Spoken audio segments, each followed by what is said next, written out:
आप सभी के बीच में आज यदुवेंद्र सिंह हैं। ये एयरफोर्स से अभी इनकी बेसिक ट्रेनिंग कंप्लीट हुई है और ट्रेड ट्रेनिंग के लिए 5 तारीख को दोबारा से जाने वाले हैं। तो ये आपके साथ शेयर करेंगे अपने एक्सपीरियंसेस। ये भी हमारे स्टूडेंट यहाँ पर रहे हैं। क्लासरूम प्रोग्राम इन्होंने पूरा फुल ज्वाइन किया है ऑफलाइन। तो यदुवेंद्र सिंह आप आए। पहले तो अ ग्रेट मेनी कॉन्ग्रेचुलेशंस, ठीक है, on the successful completion of your training. Thank you sir. और आप थोड़े लंबे हैं ये मुझसे थोड़ा, तो आ रहे हैं? हाँ आ रहे हैं। हाँ ठीक है। तो आपसे सबसे पहला मेरा प्रश्न है कि आपने किस प्रकार से तैयारी की? आप नीचे वो ऊपर आ जाएंगे। हाँ चलो, मैं अब थोड़ा सा बैलेंस में है, ठीक है। तो लंबाई तो काफी है ही इनकी, राइट?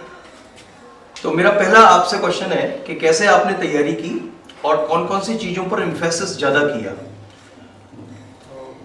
सबसे पहले मैंने यहाँ पे जब 12th पास की थी तो मुझे पता नहीं था कि मुझे किस कोचिंग में जाना है, क्योंकि स्टार्टिंग में कोई वे नहीं खुलता है कि हमें आगे करना क्या है। तो मैंने सबसे पहले मेरे गांव से एक बंदा लगा था एयरफोर्स एक्स ग्रुप में, तो मेरा एम था कि मुझे भी एयरफोर्स में ही लगना है। तो उसने मुझे बताया कि एक मथुरा में कोचिंग है NDC नाम से, तुम वहाँ जाओ। सबसे पहले मैं यहाँ आया, सर से मिला, तो सर ने मुझे बताया कि एयरफोर्स के बारे में कुछ नॉलेज थी। तो मैंने एयरफोर्स की पढ़ाई यहाँ पर स्टार्ट की सबसे पहले।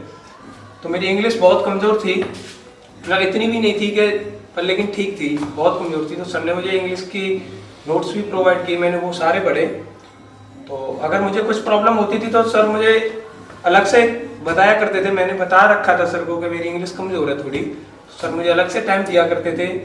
तो आज मैं यहाँ एक्स ग्रुप का पहली बार मैं ये एग्ज़ाम पास करके आपके सामने खड़ा हूँ। फिर मुझे कुछ बच्चों ने यहाँ गुमराह करने की कोशिश की कि अरे नहीं यहाँ नहीं, तुम वहाँ जाओ, IQ कोचिंग हुई तुम्हारी और ये बहुत सारी कोचिंग है। तो मैं वहाँ पे भी गया, लेकिन मुझे ऐसा कुछ मिला नहीं वहाँ जो मुझे यहाँ मिलता था। मुझे ऐसा कहीं भी कोई ऐसा, मैथ भी मेरा ठीक था लेकिन मैथ भी मुझे कहीं ऐसा नहीं मिला जो यहाँ मिलता था। तो जो मुझे दिक्कत आती थी तो मैं अलग से भी पूछता था, तो कभी सर ने मना नहीं किया और मुझे बताया।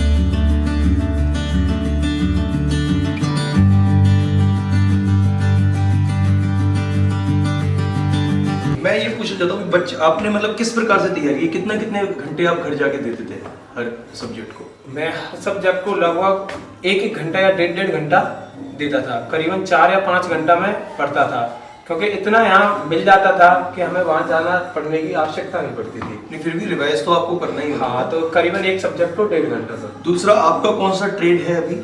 Electrical sir. इलेक्ट्रिकल। तो आपका ट्रेनिंग का कैसा अनुभव रहा? ट्रेनिंग का अनुभव तो सर ठीक है। सुबह का वहाँ का रूटीन रहता है, हेल्थ रन होती है सबसे पहले। हाँ, कितने बजे? 4:30 बजे सर हेल्थ रन होती है वहाँ। 4:30 बजे? 4:30 बजे, ठीक है। फिर हमें वो 6 बजे तक होता है, फिर 6 बजे हमारा ब्रेकफास्ट होता है। तो ब्रेकफास्ट करने के बाद हमें सुबह 7 बजे परेड के लिए जाना होता है, ठीक है। 7 से 9 परेड होती है सर। फिर हमें 10 बजे फैकल्टी होती है वहाँ पे, तो वहाँ पे पढ़ाई होती है जो 1 बजे तक। जनरल सर्विस नॉलेज और GS के और इंग्लिश की क्लास चलती है वहाँ पे। ओके। तो थोड़ा जनरल सर्विस नॉलेज में थोड़ा डिफिकल्टी होता है, क्योंकि हम यहाँ से कुछ हट जाता है, वहाँ पे सब कुछ थोड़ा अलग मिलता है। जनरल सर्विस नॉलेज का मतलब जो आपकी सर्विस में रूल्स एंड रेगुलेशंस फॉलो करने हैं, जो इंटेलिजेंस हुआ, सिक्योरिटी के बारे में बताना हुआ, किसको सैल्यूट करना है, रैंक्स के बारे में, ठीक है, equivalent rank army, navy, air force की जो भी है, ठीक है। और उसके बाद हमें खाना खाने जाते थे। दोपहर का लंच होता था 1 बजे। फिर उसके बाद रेस्ट का टाइम मिलता था करीबन 1 बजे से लेकर 3 बजे तक। खाना भी खाना उसमें हमें और रेस्ट भी करना, यानी 2 घंटे में खाना भी और रेस्ट भी, ठीक। 3 बजे फिर हमें जाते थे, तो होती थी हमारी PT एंड गेम्स होते थे। तो मंडे को और सैटरडे को गेम्स होते थे, बाद बाकी जो PT होती थी। फिर हम 5 बजे से फिर फ्री हो जाते थे, फिर टी ब्रेक मिलता था वहाँ। 6 बजे से फिर हमें फैकल्टी जाना होता था पढ़ने के लिए। टी बिक्रफ से फिर फैकल्टी जाना होता था, वो नाइट क्लास बोलते थे उन्होंने। Okay okay. वो नाइट क्लास होती थी 8 बजे तक, फिर 8 बजे से फिर खाना, डिनर अपना, और फिर उसके बाद एनआरसी, वहाँ का ये रूटीन था। तो ट्रेनिंग के लिए सबसे अच्छा है कि वहाँ सबसे पहले तो मन लगाना होता है, क्योंकि पहले महीने में थोड़ी सी दिक्कत आती है। हाँ, और जब इंजेक्शंस आपको लगते हैं तो उससे और ज़्यादा दिक्कत आती है। 4 इंजेक्शंस लगते हैं वहाँ पे, 4 या 5 इंजेक्शंस लगते हैं, थोड़ी सी प्रॉब्लम होती है वहाँ पे। बट ये है कि खाना पीना भी सही मिलता है वहाँ, तो अपना खाने का थोड़ा ठीक रखना है और करनी है ट्रेनिंग, पढ़ाई हो जाती है। लेकिन उस वहाँ का सबसे कि जो आरईबी होता है ना, अगर आरईबी में आप एमटीटी होता है, सितंबर के महीने में हुआ था हमारा, तो अभी शायद मार्च में होगा। जो ये बच्चे जो जनवरी में जाएंगे, फर्स्ट बैच जाएगा, उसका मार्च में होगा। तो एमटीटी के लिए सबसे अच्छा है कि तुम फर्स्ट बुक को थोड़ा थोड़ा पढ़ते रहे स्टार्टिंग से, सबसे बढ़िया रहेगा। नहीं एमटीटी में अगर आप फेल हो जाओगे तो प्री एमटीटी देना पड़ता है, अगर उसमें भी फेल हो जाएंगे तो हमें 6 महीने दोबारा से ट्रेनिंग करनी होगी, बैक फेस कर दिया जाएगा। ठीक है ठीक है। यानी कि एक तो मिड टर्म, एक फाइनल टर्म, दोनों टर्म में आपको पास होना जरूरी है। Okay, what are your experiences about the forest camp? जो आप वहाँ फॉरेस्ट कैंप लगता है बेलगांव के पास, नाइट में जब आप मार्च करते हैं लेके बंदूक को, तो उसके बारे में कैसे अनुभव रहे आपके?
वही सर अनुभव वही अच्छा लगता है बस। वहाँ पे जब जाते हैं हम नाइट रूट मार्च और डे रूट मार्च के लिए, तो तब लगता है कि हाँ हम एक जॉब में मतलब लगे हैं, थोड़ा सा गर्व महसूस होता है वहाँ।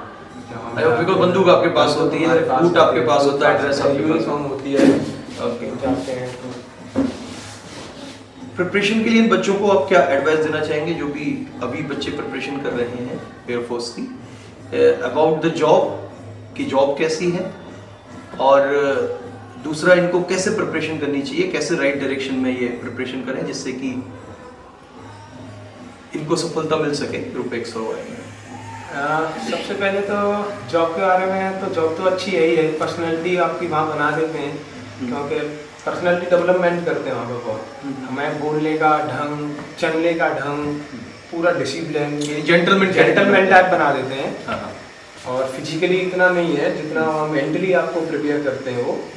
और सेकंड हमें तैयारी की है, तो सर तैयारी तो ये है कि जो हमें एक्स ग्रुप के लिए एक इंग्लिश के, फिजिक्स के और मैथ 3 सब्जेक्ट आती हैं, 2 के नोट्स प्रोवाइड किए जाते हैं, तो आप पढ़ते रहो उन्हें। जितना आप पढ़ जाओगे इंग्लिश के नोट्स, क्योंकि इंग्लिश मस्ट है पास होना, तो इंग्लिश के जितने नोट्स आप पढ़ जाओगे, वर्ड रूट्स हैं आपके, और वो कर जाओगे, तो उससे बाहर तो कहीं आता नहीं है। मेरे एग्जाम में तो नहीं आया। अच्छा, तो मैं चलो आपके एग्जाम में नहीं आया तो मैं प्रोवाइड करूंगा इन सबके एग्जाम में भी, वो बाहर इससे नहीं आएगा। दूसरा, आपका वो अनुभव क्या रहा बालों का, क्योंकि बहुत सारे बच्चे हैं जो बड़ा हीरो बन के जाते हैं और उनके बाल कर देते हैं वो वहाँ पे। अच्छा, अभी ये आपके ज्यादा हो गए, बिकॉज आप थोड़ा 3 महीने, कितने महीने की ट्रेनिंग की अभी आपने? मैंने 6 महीने की ट्रेनिंग की सर। हाँ, तो चलो अभी थोड़े सा सीनियर हो गए इसलिए लग रहा है, नहीं तो और भी ज्यादा हालत खराब कर देते हैं। तो ये इज्जत को बचाने के लिए आपने टोका। ठीक है, तो ओवरऑल आपका अच्छा एक्सपीरियंस रहा एयरफोर्स के साथ। It is a good job after 12th class, और आपको बहुत सारी अपॉर्चुनिटीज भी हैं अफसर बनने की। और इन्होंने जैसा बताया कि पर्सनालिटी डेवलपमेंट के प्रोग्राम में they make U A gentleman cadet, और जेंटलमैन जबरदस्ती बना देते हैं। किसी के बाल उबड़ खाबड़ होते हैं तो बिल्कुल वो कटिंग बिल्कुल सही कर देते हैं, राइट? तो they will make U A gentleman cadet. ठीक है, तो मेरी आप सब लोगों के लिए भी बहुत बहुत शुभकामनाएं। नए साल में 2019 में आप लोग भी सफलता के अपने झंडे गाड़े। ठीक है, ओवरऑल इनका एक्सपीरियंस पॉजिटिव रहा एयरफोर्स के प्रति। तो those who got the selection, मैं उन बच्चों को टाइम मिलता है तो बुला रहा हूँ, बिकॉज जो यहाँ के हैं मथुरा के वो तो आ ही सकते हैं, और मथुरा के बाहर के हैं उनको आने में थोड़ी सी कठिनाई होती है। तो मैं बस यही कहना चाहता हूँ कि एयरफोर्स एक बहुत अच्छी जॉब है। 12th के बाद ही आप अपना कैरियर बना सकते हैं, ग्रेजुएशन तक जाने की कोई भी आवश्यकता नहीं है। मैं समझता हूँ आपने भी ग्रेजुएशन में एडमिशन लिया था?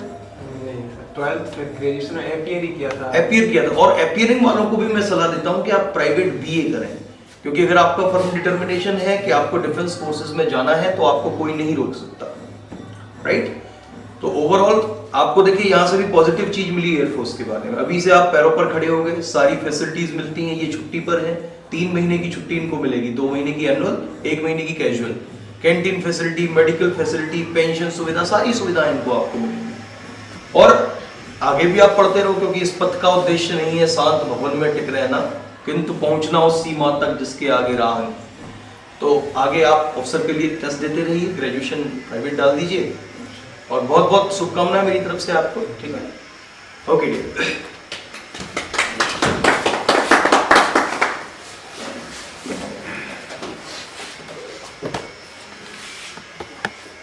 अच्छा जी, हाँ,